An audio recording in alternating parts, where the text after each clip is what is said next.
ರಾಜ್ಯದಲ್ಲಿ ಎಂಡೋಸಲ್ಫಾನ್ ಪೀಡಿತರ ಸ್ಥಿತಿ ಇನ್ನೂ ಕೂಡ ಚಿಂತಾಜನಕವಾಗಿದೆ. ಆರೋಗ್ಯ, ಶಿಕ್ಷಣ ಹಾಗೂ ಮಹಿಳಾ ಮತ್ತು ಮಕ್ಕಳ ಕಲ್ಯಾಣ ಇಲಾಖೆಗಳು ಸಮನ್ವಯದಿಂದ ಕೆಲಸ ಮಾಡಿದರೆ ಎಂಡೋಸಲ್ಫಾನ್ ಪೀಡಿತ ಮಕ್ಕಳ ಸಾಮಾಜಿಕ ಸ್ಥಿತಿಗತಿಗಳನ್ನು ಇನ್ನಷ್ಟು ಅಭಿವೃದ್ಧಿಗೊಳಿಸಬಹುದು ಎಂದು ರಾಜ್ಯ ಅಂಗವಿಕಲ ವ್ಯಕ್ತಿಗಳ ಅಧಿನಿಯಮದ ರಾಜ್ಯ ಆಯುಕ್ತ ವಿ.ಎಸ್. ಬಸವರಾಜ್ ಅವರು ಅಭಿಪ್ರಾಯಪಟ್ಟಿದ್ದಾರೆ.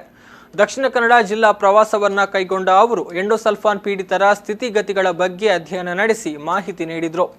ಆರೋಗ್ಯ, ಶಿಕ್ಷಣ ಹಾಗೂ ಮಹಿಳಾ ಮತ್ತು ಮಕ್ಕಳ ಕಲ್ಯಾಣ ಇಲಾಖೆಗಳು ಜಂಟಿಯಾಗಿ ಸಮರ್ಪಕವಾಗಿ ಕೆಲಸ ಮಾಡಿದರೆ ಮುಂದಿನ 4-5 ವರ್ಷಗಳಲ್ಲಿ ಮಕ್ಕಳನ್ನ ಮುಖ್ಯವಾಹಿನಿಗೆ ಕರೆತರಬಹುದು. ಆ ಕೆಲಸ ಆಗಬೇಕಿದೆ ಅಂತ ಹೇಳಿದರು. Convergence and coordination between these three departments, between health, education and WCD, if it can happen, wonders can happen.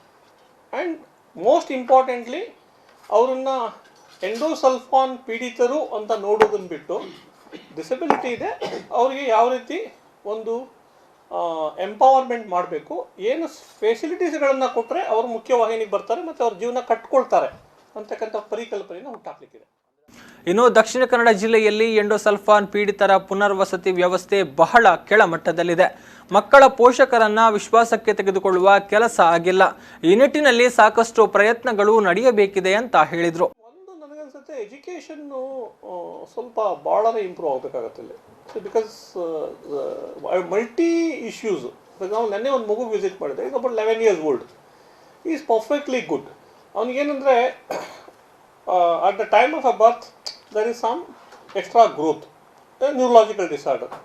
Because there is an issue, if the child can go for surgery, it could be disaster also because it connected with spine. So the family is poor.